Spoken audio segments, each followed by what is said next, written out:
It's now officially the last week of Ramadan, the holiest month for Muslims. And for those working in strenuous jobs, it can be pretty hard to find time to eat or even drink. New at 10, Ali Khan has you covered while breaking fast with UW health workers. Ramadan is a time to gather with loved ones to break fast together. But not everyone has that privilege.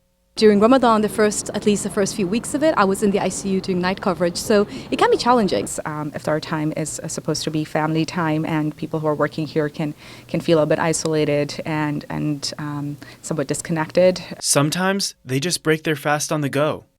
Have to sort of take something and drink something and then just, go back to work. I would say it's like a boot camp, like a whole month boot camp. And things got worse during the pandemic, especially since no one had experienced something like that before. The hours were long, the shifts were long.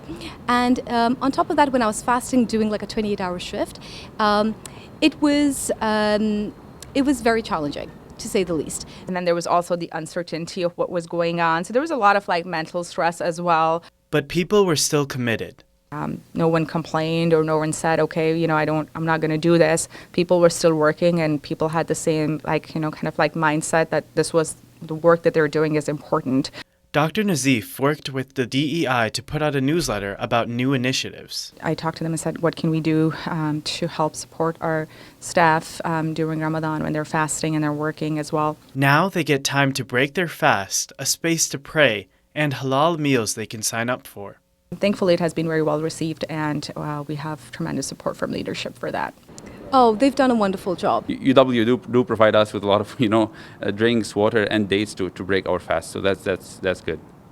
What I usually do is I pray, I go into the conference to break my fast. There's a whole lot of provision for tea, coffee, drinks, protein shakes, all of those things. And then you have specifically meal boxes, which you sign up for. It's not just about the food, but it's also about creating awareness. It's nice to try to explain what fasting means and what's the goal of fasting and the importance of fasting. It's also a chance to find community. I didn't know how many Muslims we work here, and I was surprised when I see the doctors and I see, housekeeping and other department. We eat together. And we kind of almost have this bond and community in which we then share, what do you do in your culture and what do you do when you're breaking fast with, with your family. So it's very collegial. It's lovely. They make me so happy because I'm feeling, like home. In the end, fasting never sacrifices their work. We are physicians, we are providers, we are nurses, we are in healthcare, and we will continue to provide good healthcare along with what we practice in Ramadan. So, Ramadan Mubarak in Madison, Ali Khan, 27 News.